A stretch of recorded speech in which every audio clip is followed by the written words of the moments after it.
Would you like to see the baby? Of course I would. Oh. What? What is this?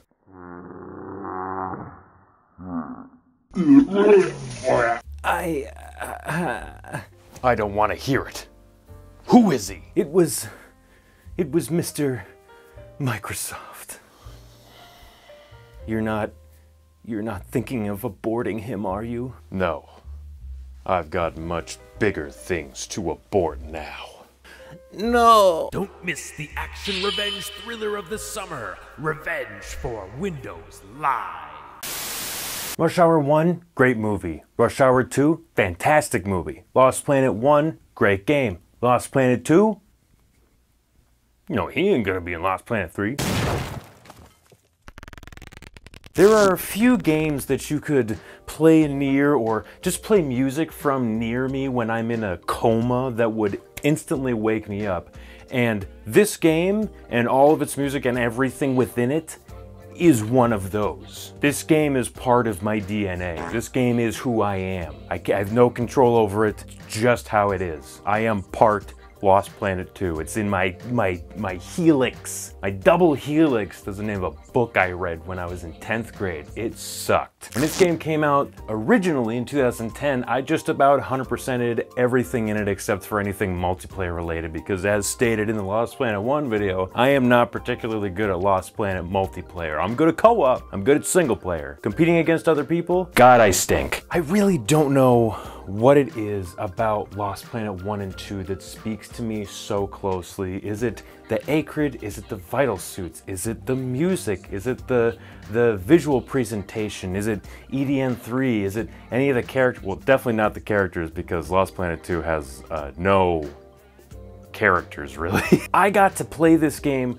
with 2 friends. I never got to play this game co-op with people I knew way back when. It was always with randos. So I finally got to play through all of Lost Planet 2 with a couple friends. Lost Planet 2, boy is it ever not perfect, but boy do I ever love the crap out of it. The fact that this game came out in 2010 and offers all of the stuff that it does. I made a short about this comparing Exoprimal to Lost Planet 2 a little bit, and all the things that Lost Planet 2 has that Exoprimal doesn't have. It doesn't have a single player campaign. It doesn't just have a co-op mode. It forces that PvP aspect into it. Even if you get to the end of your game in Exoprimal and you don't directly face the enemy team, you still are competing against someone to win the match. It's still PvP. Lost Planet 2 offers so much. You can play it solo, you can play with AI companions, you can play it with other players in the co-op mode, you can play through all of there's like training modes that, it's not really a training mode, it's more of like an obstacle course kind of thing you can do,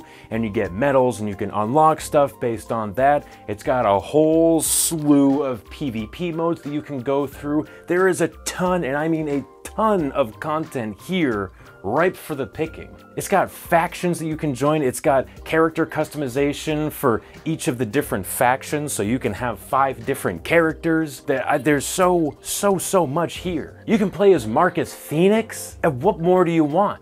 Come on. This was a fully realized experience in 2010, and it still is now. This game at no point is predatory in terms of money. The game never asks you to spend anything beyond the initial price of the game. There's no cosmetic shop, there's no season pass, there's none of that. All the content is just in the game from the get-go, and there's plenty of it. Can we go back to this? Can multiplayer games be like this again? I was happy playing this, like genuinely happy. I want to feel that again. I did not feel happy when I originally tried to set up playing this game on PC, because hey everybody, it's our good old friend, Games for Windows Live, here to tell us, go fuck yourself, I hate you.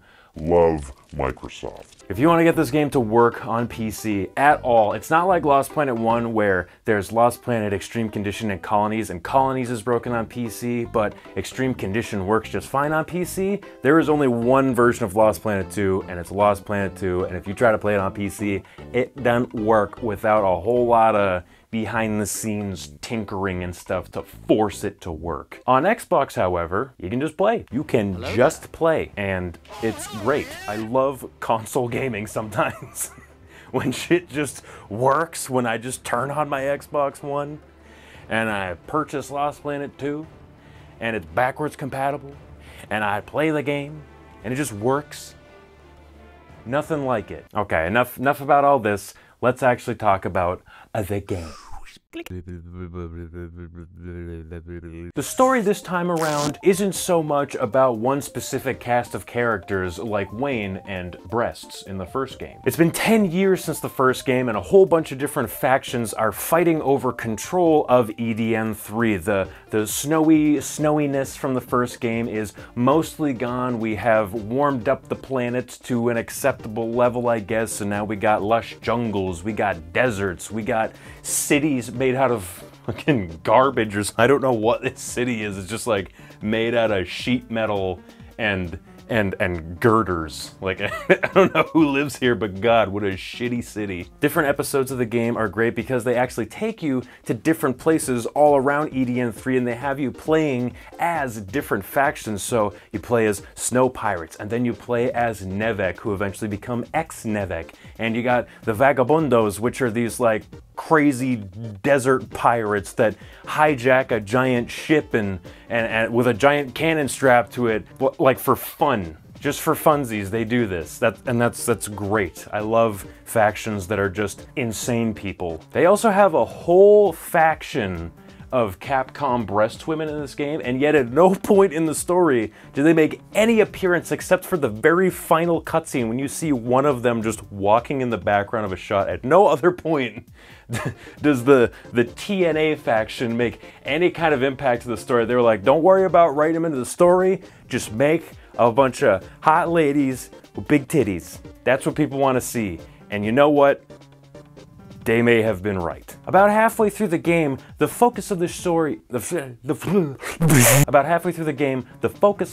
shifts to the Overg, which is this massive acrid that is basically tapped into the thermal energy in the planet, and it is very quickly draining the planet of its thermal energy. So we need to make sure that that does not happen, or else we're gonna have another uninhabitable ball of ass like we did before. Through some fancy footwork, we get GPS units, and we slap the GPS units to the Overg at the end of the game so that a giant orbital laser can mess its shit up. And it does, but it doesn't do it hard enough. So they go Sonic Adventure 2 on his ass, and they just crash the entire space station into the planet where the Overg is. And it's awesome. It's amazing, wonderful action set piece. And then you get the end of Evangelion if it was written like a normal piece of media and not End of Evangelion. Don't show it. Don't.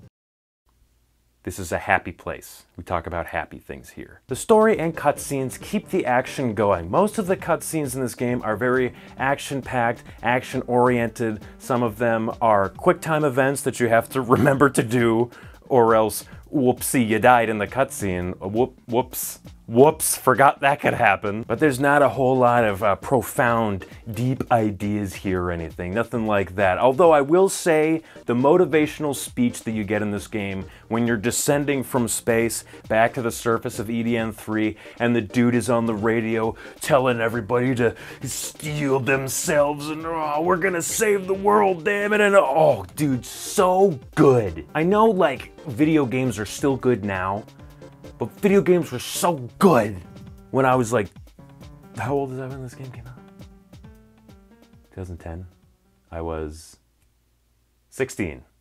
It's perfect. As an aside, I would like you guys to comment your favorite moment from either this game or the first game, since I know the first game does have more, you know, story, impactful moments. But really, what were your favorite parts from either the first or second game? I'd like to know if they're any of the same as mine. Personally, I like when the guy says, eat this, and he hits the button and shoots the big gun. That's probably one of my favorite ones. Presentation of the game has gotten an upgrade from the first game. The first game ran on MT Framework 1.1, I think. And this game runs on MT Framework 2. You're gonna see a lot more dense environments here. The jungle right when you start, that's one of the prettiest looking areas in the game. Although I will say it does get a little distracting. It's easy to lose things in the environments in some places here, especially the jungle. It's really easy to not notice where like the enemies are in relation to the very thick jungle bush behind them. The blur effects, the explosions, it oozes style. It's so good. So good. God, I'd love to see it again in the RE engine, please! Gameplay has received some upgrades from the first venture. You can sprint now by holding down the B button. You can also use your grappling hook once more, but it's a little bit faster this time. It reels you in faster. Now I have to mention something here because I feel somebody will probably mention it because I said I played it on Xbox. So when you play games that are backwards compatible on Xbox consoles, if you press start and select together, it brings up the Xbox 360 dashboard, because pressing the regular guide button brings up the Xbox One dashboard or the Xbox Series X dashboard. So there are things in this game that you cannot do if you play it on backwards compatibility, because those things require you to press the start and select button together. But when that happens, it just brings up the guide. The shield has a giant laser that you can use, that's awesome. You can make a giant laser sword. You can call down a friggin' meteor, like, as long as you have the right weapon with you. There's so many cool things, and you can't do Any of them.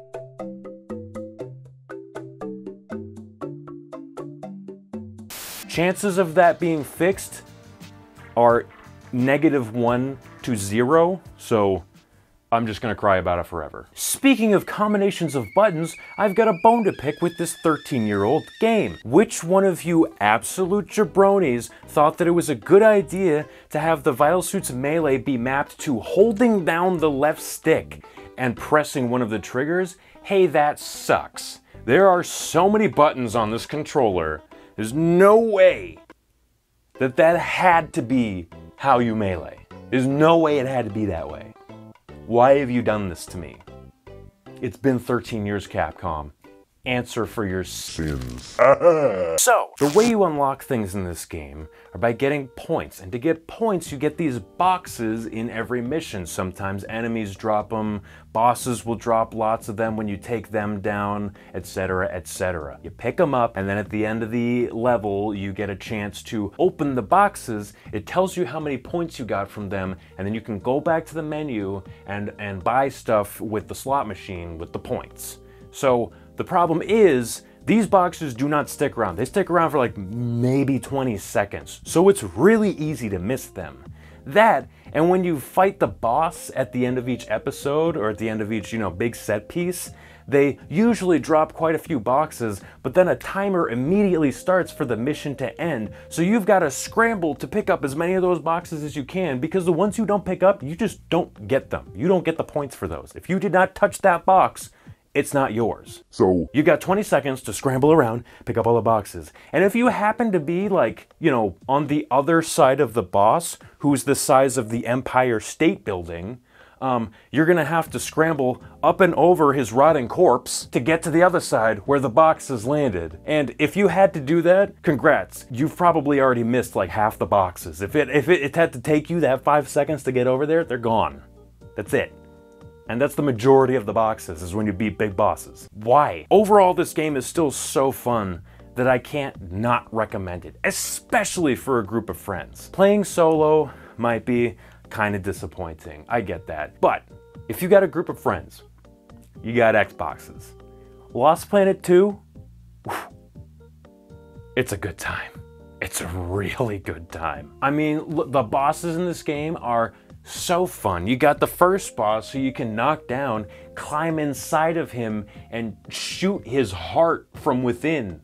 You have to watch out for his exploding ulcers, but besides that, pretty cool. You got this mission when you're on dueling trains and you have to jump from one train to the other to hijack it. You got this little speeder bike set piece thing where you take over this giant craft all by yourselves. You got fighting in outer space. I mean, that's like almost never, I can't think of any game where that was bad. You got water levels in a game that don't make you want to shoot yourself directly into the sun. There's a sweet new vital suit in this game that has booster seats on both shoulders so your friends can hop in and you can just be a walking fortress of fuck. It's got Breasts. and you got one of the best main menu themes ever. Aye. Although the game does have missions sprinkled throughout that are not really tons of fun, and it's got a really obtuse, weird unlock system, and now when you try to play on backwards compatible, there are some things that you can't do, and the multiplayer is mostly dead outside of some